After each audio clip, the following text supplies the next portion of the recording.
Selamat sore Tribuners, senang sekali saya Mesya Marsabesi bisa menyapa Anda kembali di Tribun Ambon hari ini edisi 18 November 2024, di mana sejumlah informasi terbaru dari Kota Ambon dan sekitarnya akan kami hadirkan untuk Anda. Kita mulai dengan berita pertama. KPU Maluku perbolehkan paslon bawa catatan saat debat pilkada. Komisi Pemilihan Umum atau KPU Provinsi Maluku memperbolehkan para pasangan calon atau paslon membawa catatan saat debat pilkada berlangsung. Hal itu disampaikan Ketua KPU Maluku M. Sadek Fuad saat Coffee Morning sekaligus diskusi singkat tentang pemilih cerdas hasilkan pemimpin berkualitas yang digelar di Diskominfo Provinsi Maluku. Menurutnya Tribuners, jika ada yang mempersoalkan paslon tertentu membawa atau membaca catatan saat debat, itu bukan hal yang berarti. Mengingat sejauh ini belum ada regulasi yang mengatur tentang larangan membawa catatan saat debat. Ketua KPU Maluku M. Sadek Fuad menjelaskan, catatan yang dibawa para paslon biasanya berisi tentang visi misi maupun program kerja ke depan mereka. Sehingga catatan-catatan itu berisi narasi yang cukup banyak dan tidak mungkin KPU memaksakan para paslon untuk harus menghafalnya. Untuk itu Tribuners, pemberian izin dalam membawa catatan bukan hanya diperbolehkan di Provinsi Maluku saja, namun berlaku di semua provinsi di Indonesia. Meski begitu, Tribuners, Sadek meminta para paslon untuk bisa lebih menguasai visi misi maupun program kerja yang nanti akan disampaikan saat debat pilkada kedua.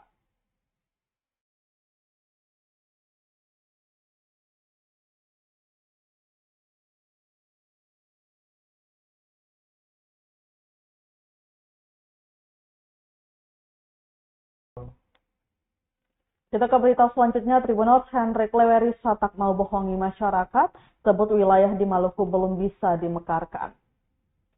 Calon Gubernur Maluku Hendrik Lewerisa menegaskan bahwa saat ini wilayah-wilayah di Provinsi Maluku tidak dapat dimekarkan. Pernyataan ini disampaikan dalam kampanye terbuka pasangan calon nomor urut 3 di negeri Hitu saat menjawab pertanyaan salah seorang warga Lehitu yang menginginkan daerah Lehitu dimekar dari Kabupaten Maluku Tengah pada Kamis 16 November 2024 malam. Menurut Hendrik bahwa hal itu sesuai dengan kebijakan pemerintah pusat yang belum membuka peluang daerah baru di Indonesia selain Papua. Hal tersebut dikarenakan mempertimbangkan wilayah strategis dan tindakan politik yang terjadi di Papua. Maka dari itu, jika ada kepala daerah yang menjanjikan suatu daerah di Provinsi Maluku itu mekar, Hendrik tegaskan bahwa itu adalah suatu kebohongan publik untuk menarik pemilih. Sebagai anggota DPR RI 2019-2024, Hendrik tegaskan bahwa proses pemekaran tidak sesederhana yang dijanjikan, bahwa realisasi pemekaran hanya bergantung pada kebijakan pemerintah pusat. Hal itu menurutnya yang menjadi alasan kenapa seperti Seram Utara diminta jadi kabupaten dan peningkatan status kota Masohi menjadi kota administratif belum terwujud. Untuk diketahui, kampanye pasangan calon nomor urut 3 Hendrik Lewerisa Abdullah Fanat itu mulai sejak pukul 4:30 sore di area Pasar Hitu dan mulai malamnya di kawasan pemukiman negeri Hitu, Maluku Tengah. Pasangan calon nomor urut 3 itu datang bersama berbagai partai pendukung dan partai pengusung yang disaksikan ribuan warga.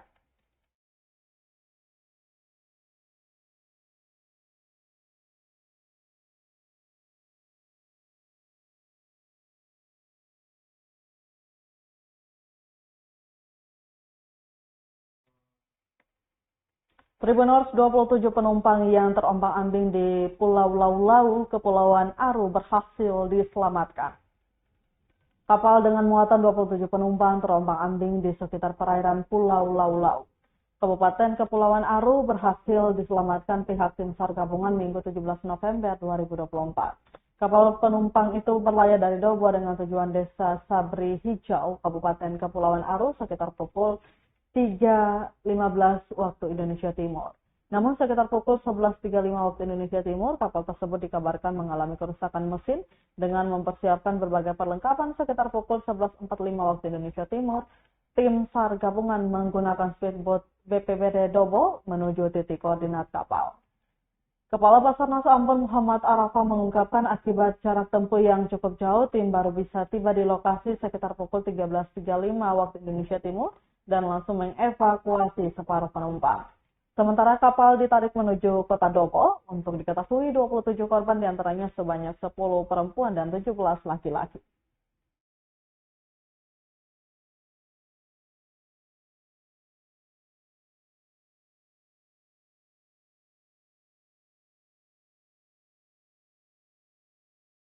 melaporkan perkembangan operasi SAR hari pertama kecelakaan kapal penumpang yang mengalami mati mesin di sekitar perairan Lau-Lau, Kabupaten Kepulauan Aru. Pada pukul 13.35 waktu Indonesia Timur, tim rescue unit siaga SAR Kepulauan Aru menemukan kapal korban dengan jarak 2.99 nautical mile dari titik duga awal. Seluruh penumpang dan ABK kapal berjumlah 27 orang ditemukan dalam keadaan sehat dan selamat. Selanjutnya, korban dievakuasi menuju ke dermaga Dobo. Pada pukul 15.20 waktu Indonesia Timur, tim SAR gabungan tiba di dermaga Dobo dalam keadaan selamat. Selanjutnya dilaksanakan debriefing. Dengan telah ditemukan korban dalam keadaan selamat, maka operasi SAR dinyatakan selesai dan diusulkan untuk ditutup. Seluruh unsur SAR yang terlibat dikembalikan ke satuannya masing-masing dengan ucapan terima kasih.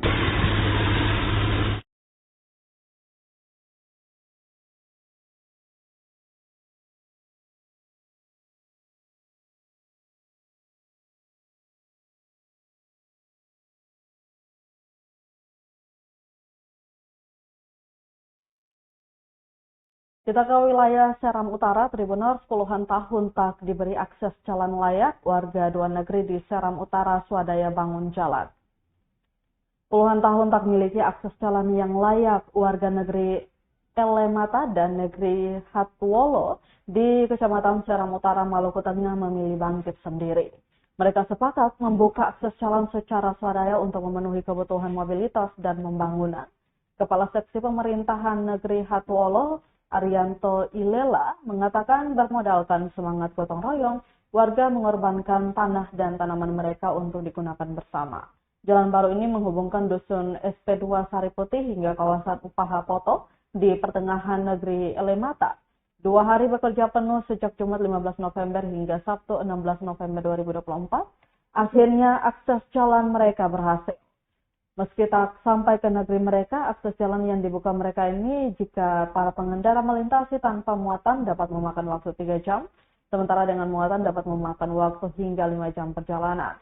Hal yang sama juga disampaikan salah seorang warga negeri Elemata, Peterson Makaluwaina, yang mengaku kecewa dengan kurangnya kepedulian pemerintah akan akses jalan yang layak bagi mereka. Dirinya berharap agar pemerintah tidaklah acuh dengan apa yang terjadi di sana.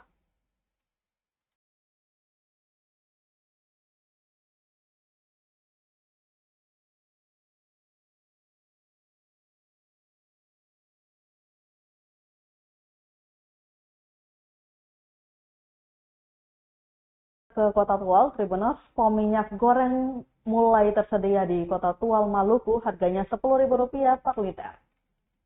Warga Kota Tual Provinsi Maluku kini dapat membeli minyak goreng curah secara eceran dengan harga hanya Rp10.000. Akhirnya kini sudah tersedia pom minyak goreng Indonesia atau Pomindo, berlokasi di Jalan Maren 4, kawasan BTN Koperasi Kota Tual, samping ATM BNI. Sistem penjualan minyak goreng di Pomindo Tual ini menggunakan sistem operasional mirip SPBU bahan bakar minyak atau PBM. Pomindo Tual hadir atas kerja sama PT Parama Arta Buawana, sebuah perusahaan swasta yang ikut memasok distribusi minyak bekerja sama dengan Pemkot Tual. Direktur Utama PT Parama Arta Buana, Yaya Sumantri, mengatakan, Kota Tual mendapatkan kesempatan launching pertama untuk wilayah Maluku. Menurutnya layaknya SPBU, Pomindo juga menjual minyak goreng berbagai kualitas. Meski begitu, harga yang dipatok tetap mengacu harga eceran tertinggi atau HER. Dia menjelaskan minyak goreng yang disediakan Pomindo memiliki kualitas CP10 dan lebih bagus daripada yang dijual di pasaran. Sementara Sekretaris Daerah Kota Tual Fahri Rahayaan mengatakan dalam sisi ekonomi Pomindo memberi ruang kepada masyarakat untuk mendapatkan akses yang mudah. Menurut Rahayaan, bisnis minyak goreng berpotensi lebih cepat berkembang lantaran menyangkut kebutuhan dasar masyarakat.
Kita ke berita terakhir, Tribuners. Jenderal Louis dari Ambon ke Azerbaijan, dari Dusun Pohon Batu menuju panggung COP29.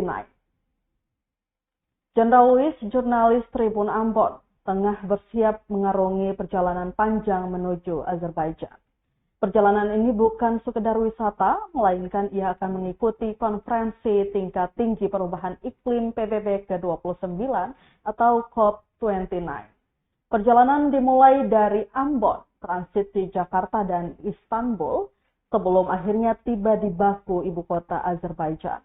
Perjalanan panjang ini menjadi bukti nyata dedikasi jenderal dalam memperjuangkan isu lingkungan, khususnya setelah mengangkat kisah perjuangan perempuan di Dusun Pohon Batu dalam tulisannya yang berjudul Perjuangan Perempuan Dusun Pohon Batu, Jaga Warisan Selamatkan Alam, yang diterbitkan tribunambon.com. Tulisan tersebut menyoroti perjuangan keras para perempuan yang tanah dan lautnya terancam oleh aktivitas perusahaan. Berkat tulisan ini, Jenderal terpilih sebagai salah satu peserta program Fellowship DW Academy bekerja sama dengan Aliansi Jurnalis Independen atau AJI Ambon yang memberinya kesempatan emas untuk mengikuti COP29. Di COP29, Jenderal akan bergabung dengan para pemimpin dunia, aktivis lingkungan, dan jurnalis dari berbagai negara untuk membahas isu-isu mendesak terkait perubahan iklim. Kini Jenderal bersiap terbang ke Azerbaijan untuk mengikuti COP29. Selain menyuarakan masalah akar rumput di kota Ambon hingga ke tingkat global, Jenderal juga berkomitmen dalam merespon dan melibatkan diri berkomitmen antar negara-negara untuk memperkuat aksi iklim. Tak lupa dirinya berterima kasih kepada semua pihak yang mendukungnya, yakni DW Academy, AJI Indonesia, AJI Ambon, tribunambon.com, keluarga, kerabat, dan juga berbagai pihak yang telah mendukung dan mendoakan perjalanan ini.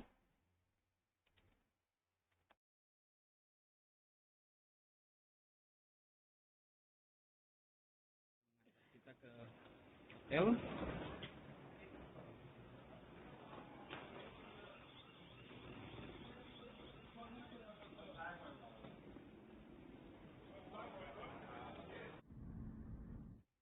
Tribuners, seperti tadi sekaligus menutup rangkaian kebersamaan kita di Tribun Ambon hari ini, edisi 18 November 2024. Mewakili seluruh kru yang bertugas, saya Mesya Marsabesi pamit undur diri. Selamat sore dan sampai jumpa. Amato. Download Tribun X sekarang. Menghadirkan lokal menjadi Indonesia.